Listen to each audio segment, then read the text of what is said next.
There's a sentence that will change the shape of your nervous system the moment you actually live inside it. Let them.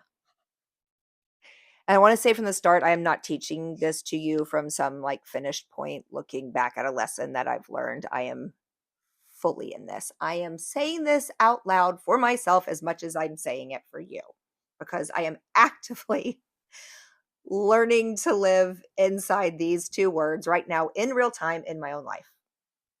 Two words. And underneath those two words is the whole story about why we're exhausted. Because somewhere along the way, we decided that if we just managed hard enough, if we predicted every outcome, every reaction, if we softened the edge, if we controlled everything, that we could keep ourselves safe. And that wasn't our job. And today we are going to hand it back to whoever it actually belongs to. We're going to start with control. Control feels like safety. And that's the first thing I want you to understand, because if we skip that part, then everything else sounds like super spiritually bypassing, and we're not going to do that. Control is not a character flaw. It is a nervous system strategy. And at some point, a moment you may or may not remember, you learned that the world was safer when you managed it. When you read the room before anyone else did, when you anticipated the mood shift, the disappointment, the withdrawal, and you moved to prevent it before it arrived. And I have deep respect for that strategy. It has worked. It's kept us safe in rooms where safety wasn't guaranteed, but we're not in those rooms anymore.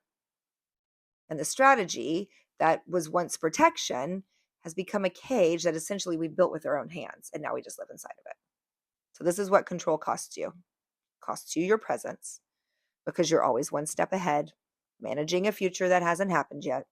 It costs you relationship, because people can feel when they're being managed and not being met.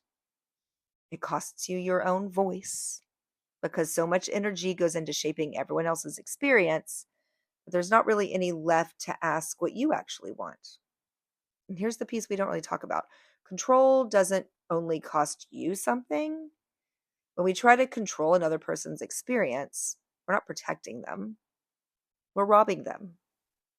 We're robbing them of their own path, their own lessons, their own timing, the very things that are shaping who they're becoming, the struggle, the confusion, the falling down and the getting back up.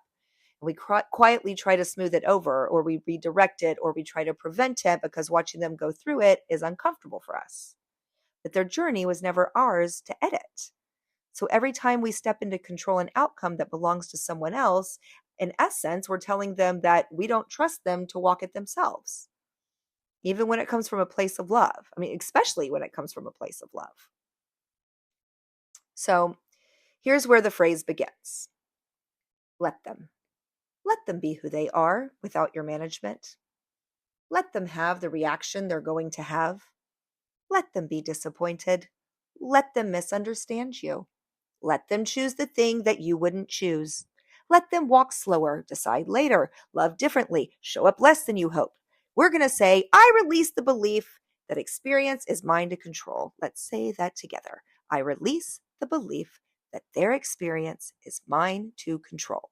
This is not indifference, okay?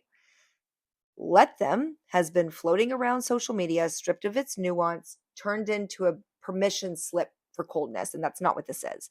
Let them is not, I don't care. Let them is, I trust that I don't have to manage another person's inner world in order to keep me safe in mine.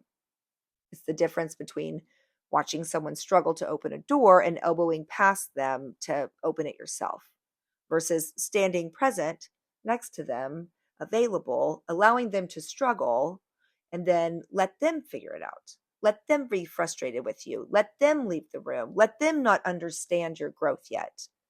Let them have their own timeline. And your nervous system isn't going to like it. It will tell you that if you let go of managing them, then something bad will happen. And I invite you, when that happens, to notice that voice, thank it for trying to protect you, and choose presence instead, okay? And I want to name the two places that this shows up most, because they're the two relationships where control disguises itself as love most convincingly. Our children and our significant others. And with our children, it looks like running in before they fail, answering a question before they found their own words, fixing the friendship conflict instead of letting them learn conflict resolution, softening every consequence so they never get to feel the uncomfort and never got taught. And underneath it, a fear that if you let them struggle, we have failed them. But really, the struggle is where they build the very resilience that we're so afraid that they're not going to have. And with our significant others, it looks like managing their mood before it happens, or not having a conversation that might upset them, needing them to process things on our timeline and our way so that we can feel settled. And underneath it, a fear that if we let them have their own experience, the relationship itself becomes unsafe. And in both cases, the invitation is the same. Let them have the fall, the friction, the feeling. Let them trust that love does not require me to manage the outcome for it to be real. And most people, this is the other half, they stop at the let them, but we're not going to do that, because let them, without its other half, is only half a doorway. We have to walk through the doorway. If we only walk through half of it, then we're standing in a draft and we're not in the room. So the second phrase is the one that makes this whole practice whole. Let me. Let them have their reaction and let me have mine without feeling guilty for having it. Let them choose differently than I would, and let me choose what is aligned for me without needing them to agree first. Let them misunderstand and let me stay in my integrity anyway, instead of giving an explanation that I don't know. This is the piece that turns let them from detachment into sovereignty. Because if you only let them and you don't also let yourself, well, you're still contorting. You've just moved the contortion inward. You've stopped managing their feelings and started managing your own reaction to their feelings, which is control wearing a different hat, really. Let me feel what I feel. Let me want what I want. Let me say the truth, even if it's not the comfortable thing. Let me rest without earning it. Let me be loved imperfectly and choose to stay or choose to go from my own clarity, not my fear of their response. And I'm the one who decides my next move. I create my life from my own center, not from a reaction to someone else's. So here's how this could look in real life. Because a concept without application is just a nice sentence that we're going to forget in 2 days. Someone cancels plans the last minute. Let them. Their capacity is theirs to navigate. Let me feel the disappointment fully without pretending it doesn't matter. And let me decide how I want to spend the newly open evening. And for those of us in our late 40s, we might thoroughly enjoy that. Someone doesn't respond to a message the way you hoped. Let them. Let them have whatever pace and tone is true for them right now. And let me trust that my worth outside of their response time is my worth. A family member questions your healing. Let them. Let them have their opinion. It's not yours to fix or convince. Let me stay rooted in why I chose this path without needing their permission to continue. That's the practice. Not once, not as like a mantra you say and you move past. It's a rhythm. It's a release, return, release, return. It's a practice. So this month, we've been sitting with the theme around control, and we're not sitting with it to shame it.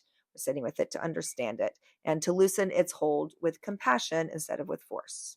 Control convinces you that release is risky, that if you stop gripping, then everything will fall apart. But I've walked with enough people through enough breath, through enough stillness, and through enough truth telling to witness that what falls apart when you release control was never actually being held together. It was being held together by your exhaustion, not your grip. So let them exhale. Let me is the inhale that follows it. One without the other is not a full breath.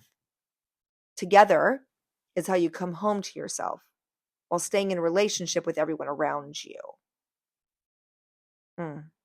So this week, when you feel the grip start to tighten, when you feel yourself reaching to manage or to predict or to soften or to control an outcome that was never yours to hold, pause, breathe, and say it. Let them. Let me. Let them choose their path. Let me choose mine. Let them react. Let me respond from my own center, not their reflection of me. It's not indifference, it's sovereignty. It's trust. And this is the beginning of a life built from your own hands instead of your grip on everyone else's. Thank you for letting me walk with you while you find your medicine within.